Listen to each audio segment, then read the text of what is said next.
Hey guys, Tina here and welcome to another wrap-up video. I managed to read 3 books and I want to talk to you about them and share my thoughts and opinions on them, and they're all great books, so I'm really happy to do this. So the first one that I'm going to talk about is Red Sister by Marc, which is book 1 in his latest series, and sadly I still don't know what the title is of the series, although I've seen it many times, if nothing else, on Goodreads, but it keeps escaping me. Anyways, we follow Nana as she comes to live as a child into this convent, and there she's taught various things, also how to fight and things like that, so she's honing her abilities, and we follow her, we follow her journey through the years in this convent and her adventures, because there are some of those as well. She as a character is very mysterious. Throughout the book you learn different parts from her past, but the story varies slightly depending on who she's telling it, and you get more and more towards the end of the book. She's very, as I said, mysterious and keeps people in the dark and doesn't tell them everything. I guess she doesn't trust them. I don't know why the reason exactly for that is, but yeah, we learn a lot about her towards the end especially, and I really liked the setting. The convent, it's, the way we are told about it, it sort of really reminded me of Hogwarts for some reason. Not that it's similar, like, it's a convent, it's not a castle, but still it sounds very something you want to explore. Like, it's changing and there's all these secret rooms and parts that we just don't know about, and she keeps learning about them, and I really like that. The other book that it reminded me of is Blood Song by Anthony Ryan, and I think basically it's because there we follow a boy who comes to this monastery where he's taught to fight, and some scenes were just similar, I guess. I found them that way. It's not like it's a copy or anything, but it just reminded me of that. And also some scenes also reminded me of Harry Potter just in general, especially the first book, when, it would be spoiling things, but let's say just Nana goes on this adventure and leaves her friends behind and has to go the rest of the way on her own, and it just, I don't know, for that some reason it reminded me of Harry Potter, of course. But yeah, I really liked this world, and there are people after her because she has done some things, and she's always trying to escape that, and people actually stand up for her, which I really liked. The cast is almost all female, at least, well, obviously in the convent, and it's really tough ladies that we meet, and it's really refreshing because in fantasy books, yes, you do get female characters, but an all-female cast, it's not really something that we usually see, so that was really impressive. And also I feel like there's also a lot more than we have to learn about the magic, I guess, of this world, because it's also, I'm not really sure if I would call it magic, just in general. There are like 4 tribes, and 2 tribes have more physical abilities, I think, and Nana is part of that, or, I don't know. It's tough to explain, I think, because I'm personally not sure yet, or I miss it's like a mess in my head, so I really am not gonna go deeper into that because it would just be confusing.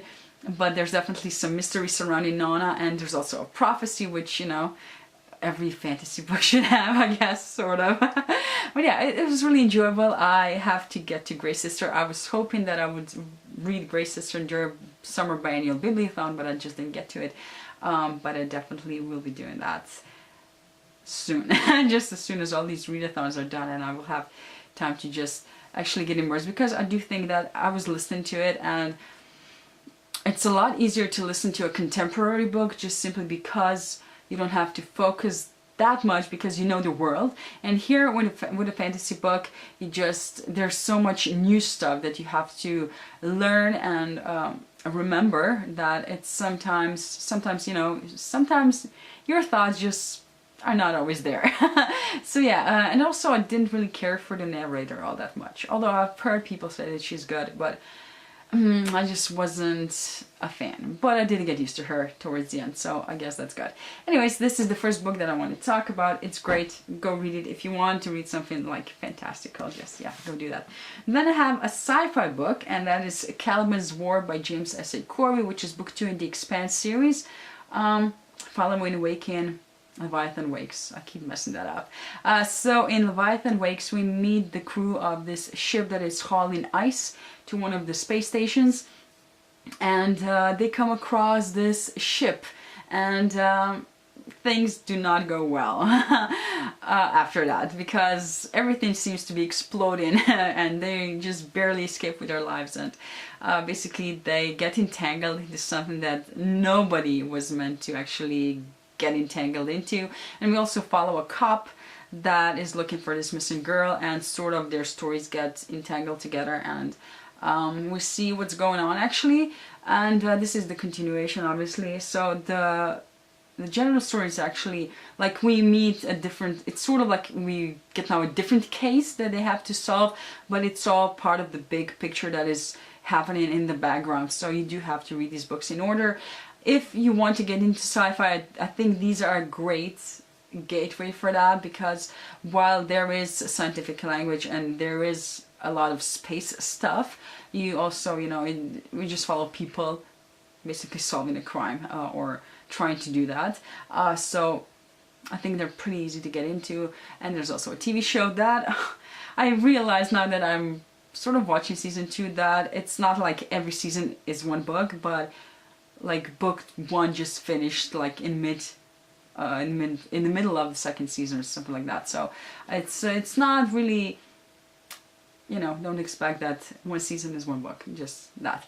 Actually, I really like the characters in this book. They're very complex. They come from different parts of our solar system, and that does affect their perspective of how they see things, because they have different experiences. We basically have this, they're always on the brink of war. We have Earth, who is, you know, the old power, and then we have Mars, who is the war power now. And then you also have the Belters, who live in the belt, and they have a completely different life because they live in artificial environments all the time. And I also like how the authors changed their, like, what the bodies would look like. I think there was a lot of research done in that regard, because actually, of course, you know, no gravity affects the body differently, and I just really like that. And also cultural aspects and just how the language evolved, and it's I really like it. It's very diverse, I guess, in all of those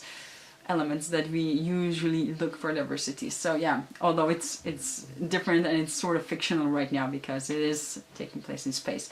But yeah, this one was a lot of fun. I think I liked it better maybe than the first one, especially Arosala, which is one of the Earth characters, and she's very, you know, she's very bitchy and grumpy and just swears a lot, and I don't remember her being like that in book 1, but I really liked her. She was just a lot of fun to read about.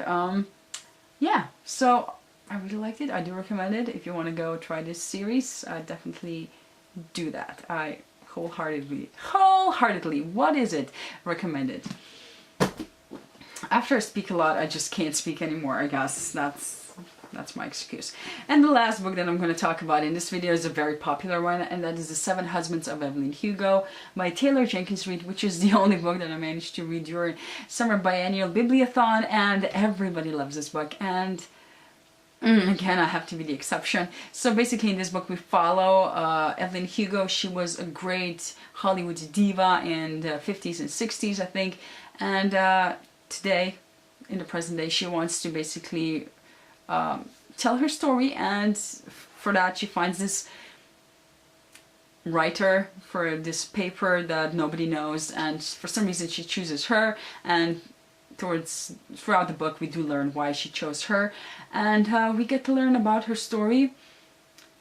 I liked it. I will say that. I liked it. I liked the writing. I liked Evelyn as a character. She was very, as I said, pragmatic, very flexible, and sort of shady when it comes to moral stuff. You know, she wasn't always doing the right things, what we would consider the right things. She did a lot for her career, and she sacrificed a lot for that.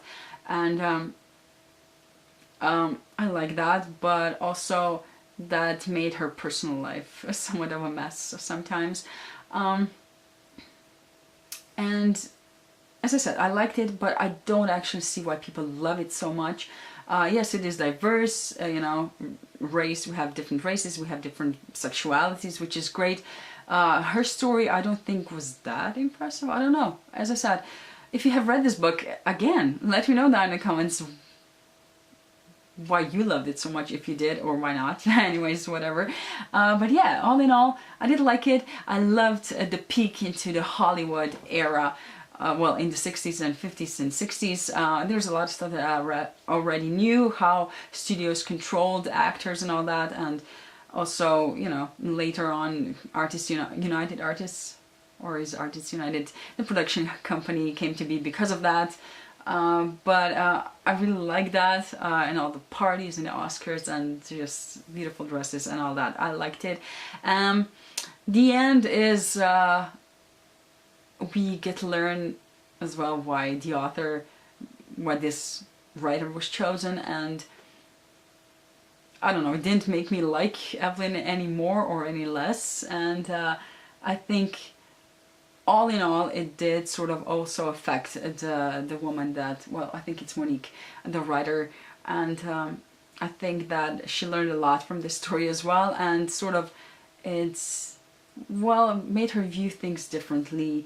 And I do like that, because with the people we meet, or our friends, or, you know, whoever, they do affect us, and we learn things from people and we can implement them in our lives and things like that, and I always like that.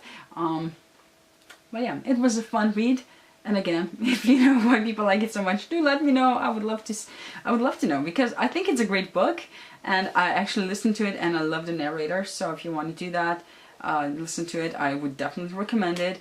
But again, it was great. I don't think it was that great, but if you want to pick it up, definitely do that. It's a lot of fun.